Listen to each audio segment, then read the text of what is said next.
আসসালামু আলাইকুম, সবাইকে স্বাগত জানাচ্ছি বিডি নিউজে। আপনাদের সাথে আছি আমি রিক্তা ইসলাম। বিশাল সংখ্যক মুসলিম জনগোষ্ঠীর বসবাস ইউরোপে। মহাদেশটির রাজনীতিতে সে তুলনায় মুসলিমদের অংশগ্রহণ কম।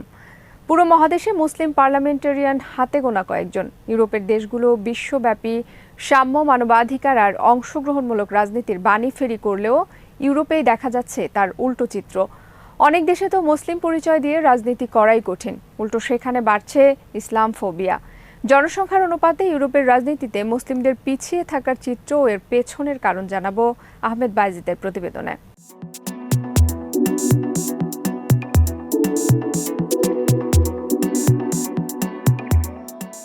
1 কোটি বর্গ কিলোমিটারের বেশি জায়গা জুড়ে বিস্তৃত ইউরোপ মহাদেশ। ইতিহাস, ঐতিহ্য আর আধুনিক সভ্যতার অনেক কিছুর কেন্দ্রবিন্দু ইউরোপ। ৭৫ কোটির বেশি লোক বাস করে ইউরোপ মহাদেশে, যাদের মধ্যে প্রায় ৬% মুসলিম। সংখ্যায় যারা ৪ কোটির বেশি। এই বিশাল সংখ্যক জনসংখ্যা হয়েও ইউরোপের রাজনীতিতে মুসলিমদের অংশগ্রহণ খুবই কম।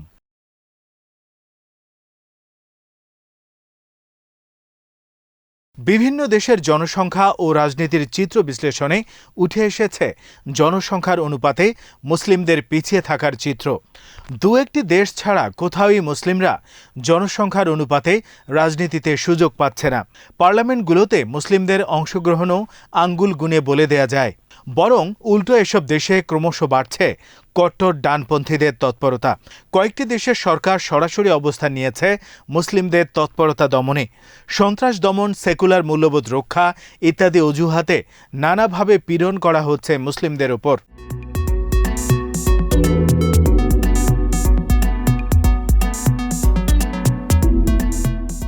এর মধ্যে ফ্রান্সের চিত্র সবচেয়ে খারাপ। যদিও পশ্চিম ইউরোপের মধ্যে এই দেশটিতেই বসবাস করে সবচেয়ে বেশি মুসলিম। দেশটির মোট জনসংখ্যার প্রায় ৬% মুসলিম। সংখ্যা যারা প্রায় ৩৮ লাখ। মোট সংখ্যা এবং অনুপাত দুদিক থেকেই প্রতিবেশী দেশগুলোর চেয়ে ফ্রান্সে মুসলিম অনেক বেশি, কিন্তু দেশটির পার্লামেন্টে মুসলিমরা সেই অনুপাতে অনেক পিছিয়ে রয়েছে। ফ্রান্সের ২০১৭ সালের নির্বাচনে মুসলিম শেকড় রয়েছে এমন ৮ জন এমপি নির্বাচিত হয়েছেন। এর আগে ২০১২ সালে নির্বাচিত হয়েছিল ৪ জন। ২০০৭ সালে একজনও জিততে পারেনি।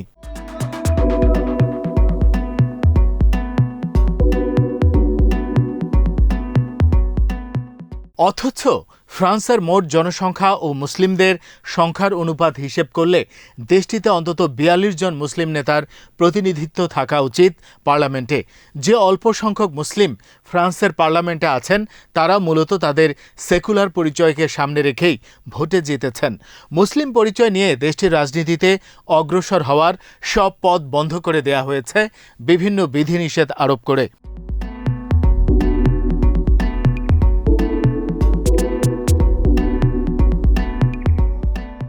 শুধু যে মুসলিমদের ক্ষেত্রে এই চিত্র তা নয়, অন্য ধর্মীয় সংখ্যালঘুদের অবস্থাও একই। ফ্রান্সে সবসময় নাগরিকদের জাতিগত ও ধর্মীয় পরিচয়কে অনুৎসাহিত করা হয়। সেখানে শুধুই ফরাসি জাতীয়তাবাদ ও সেকুলার পরিচয়কে স্বীকৃতি দেওয়া হয়, যেটি একটি প্রতিবন্ধকতা। দেশটিতে ফরাসি ছাড়া অন্য কোনো ভাষা বা সংস্কৃতির আনুষ্ঠানিক স্বীকৃতি নেই। আদমশুমারিতে কারো জাতিগত পরিচয় বা মাতৃভাষা কি সেসব জানতে চাওয়া হয় না। এমনকি গবেষণার জন্য ভাষা, ধর্ম ইত্যাদি নিয়ে জরিপ করার ওপর রয়েছে অনেক বিধিনিষেধ।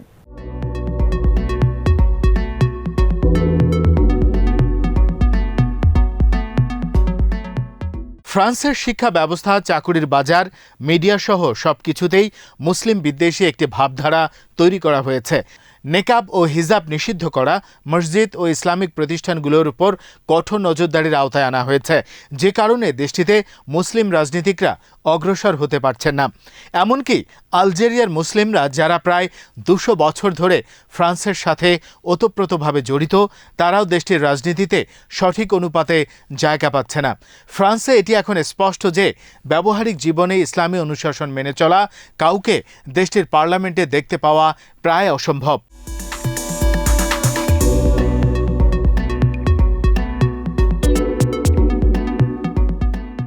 ইতালির অবস্থা আরও খারাপ।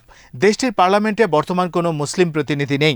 2010 ও 2014 সালের নির্বাচনে একজন করে এমপি নির্বাচিত হলেও 2018 সালের নির্বাচনে তা শূন্যের কোঠায় পৌঁছায়। অথচ দেশটিতে বসবাস করে 16 লাখ মুসলিম।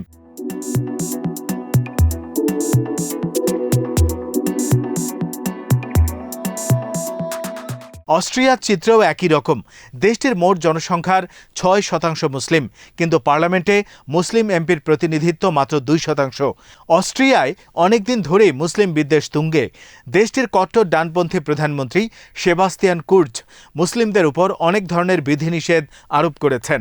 নেকাব পরা ও প্রাইমারি স্কুলের বাচ্চাদের হিজাব পরা নিষিদ্ধ দেশটিতে।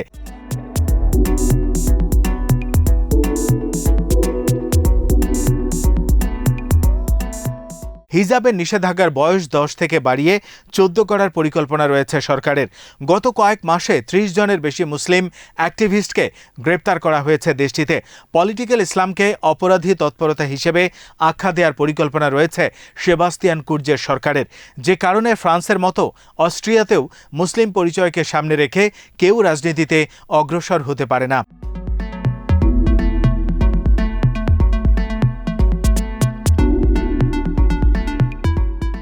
ক্রোয়েশিয়াতে মোট জনসংখ্যার 1.5% মুসলিম। এই দেশটিতেও 2 থেকে 3 জনের বেশি মুসলিম এমপি দেখা যায় না কখনো। একই ধরনের চিত্র রয়েছে ব্রিটেন, সুইজারল্যান্ড, স্পেন, জার্মানির মতো দেশগুলোতে।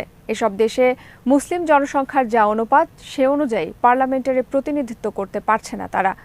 ডেনমার্কের চিত্র আরও খারাপ। দেশটিতে ইসলাম বিদ্বেষ ক্রমশ বাড়ছে। 2007 সালে এক হিজাবি নারী ডেনমার্কের পার্লামেন্ট নির্বাচনে প্রতিদ্বন্দ্বিতা করার বিষয়টি নিয়ে দেশটিতে প্রচুর সমালোচনা হয়। অনেক রাজনীতিবিদও প্রকাশ্যে হিজাব পরা কাউকে পার্লামেন্টারে দেখতে চান না বলে বক্তব্য দেন।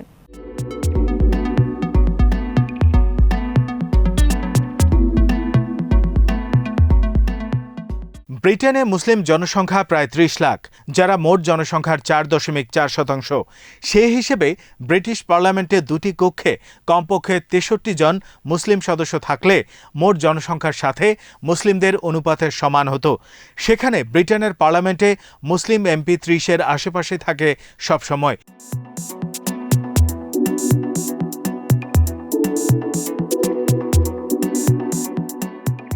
হাতে গোনা কয়েকটি দেশে অবশ্য ব্যতিক্রম চিত্র রয়েছে, যাদের মধ্যে বেলজিয়াম অন্যতম। বেলজিয়াম এমন একটি দেশ যেখানে জাতিগত ও ধর্মীয় পরিচয়ে কাউকে বাধার সম্মুখীন হতে হয় না। যে কোনো সম্প্রদায়ের লোক তার ধর্মীয় পরিচয়কে সামনে রেখেই সেখানে আঞ্চলিক ও ফেডারেল নির্বাচনে প্রার্থী হতে পারেন।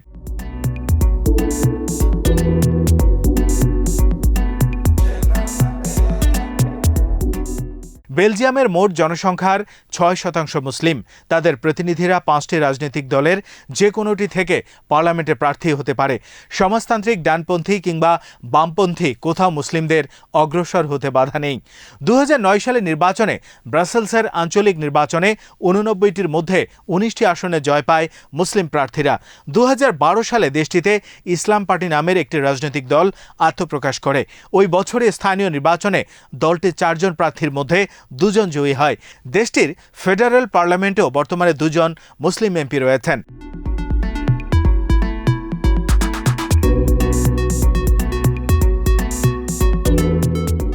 অন্য দেশগুলোর মধ্যে রয়েছে নেদারল্যান্ড, নরওয়ে, রোমানিয়া, বুলগেরিয়া। সার্বিয়াতে জনসংখ্যার অনুপাতে পার্লামেন্টে মুসলিমদের প্রতিনিধিত্ব রয়েছে। ফিনল্যান্ডে মুসলিম জনসংখ্যা 0.8% হলেও দেশটিতে সম্প্রতি 2 জন মুসলিম এমপি নির্বাচিত হয়েছেন।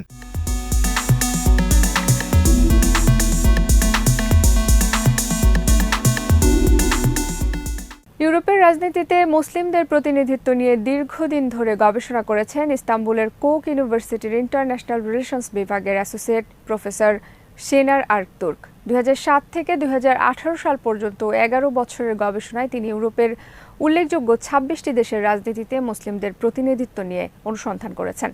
চলতি বছরের জুন মাসে একটি আন্তর্জাতিক জার্নালে এই গবেষণা প্রতিবেদন প্রকাশিত হয়েছে। এই গবেষণায় দেখা গেছে যেসব দেশে ইসলামোফোবিয়া মারাত্মক আকার ধারণ করেছে, মুসলিমদের ওপর নানান বিধিনিষেধ আরোপ করা হয়েছে, সেখানে পার্লামেন্টে মুসলিমদের প্রতিনিধিত্ব কম। অন্যদিকে মুক্ত জীবনযাত্রার কিছু দেশে মুসলিমরা জনসংখ্যার অনুপাতে সঠিকভাবে পার্লামেন্টে প্রতিনিধিত্ব করছে।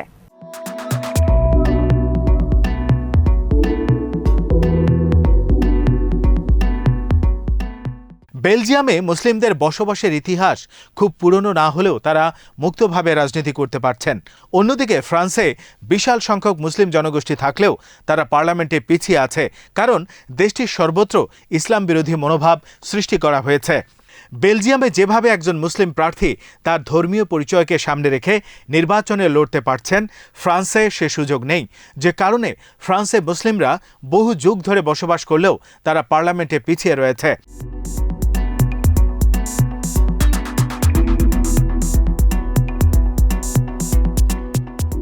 ইউরোপের বিভিন্ন দেশে ইসলামোফোবিয়া ও কট্টর ডানপন্থার ক্রমবর্ধমান হারকেও দায়ী করছেন এই গবেষক। ইউরোপে এমন দুইজন নেতা রয়েছেন যারা সরকারিভাবে এবং প্রকাশ্যে ইসলামোফোবিয়া বাড়িয়ে তুলছেন: ফ্রান্সের প্রেসিডেন্ট ইমানুয়েল ম্যাক্রো ও অস্ট্রিয়ার প্রধানমন্ত্রী সেবাস্তিয়ান কুর্জ। দুটি দেশই এখন ইসলাম বিদ্বেষকে রাষ্ট্রীয়ভাবে পৃষ্ঠপোষকতা করা হচ্ছে। মুসলিমদের জীবনযাত্রার উপর নানাভাবে বিধিনিষেধ আরোপ করা হচ্ছে।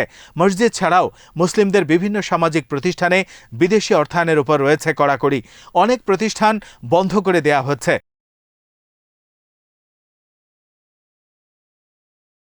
ফ্রান্সের সরকার এ নিয়ে একটি বিতর্কিত বিল ডিসেম্বরে পার্লামেন্টে তুলতে যাচ্ছে। 2022 সালের নির্বাচনকে সামনে রেখে প্রেসিডেন্ট ম্যাক্রো ইসলামোফোবিয়াকে সামনে আনছেন এবং এই কৌশলে ডানপন্থীদের ভোট ব্যাংকে কবজা করতে চাইছেন। ফ্রান্সের আরেক ডানপন্থী নেত্রী মেরিন লা পেনও গত নির্বাচনে প্রত্যাশার চেয়ে অনেক বেশি ভোট পেয়েছেন।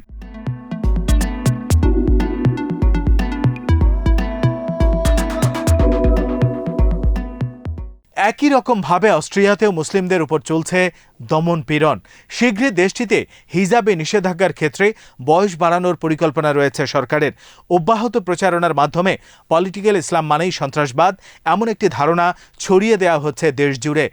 সারা বিশ্বে সমান অধিকার, সংখ্যালঘুদের অধিকার কিংবা নারী অধিকার নিয়ে বক্তব্যের ঝড় তোলা ইউরোপের রাজনীতির এই চিত্র যেন প্রদীপের নিচেই অন্ধকার। মহাদেশটির বেশিরভাগ দেশেই মুসলিমরা জনসংখ্যার অনুপাতে রাজনীতিতে যথাযথ ভূমিকা রাখতে পারছে না, মূলত সরকারগুলোর ইসলাম বিদ্বেষকে পৃষ্ঠপোষকতা দেয়া, ইসলামোফোবিয়া ছড়িয়ে দেয়া এবং ধর্মীয় পরিচয়কে সামনে রেখে রাজনীতি করতে না দেওয়ার কারণে।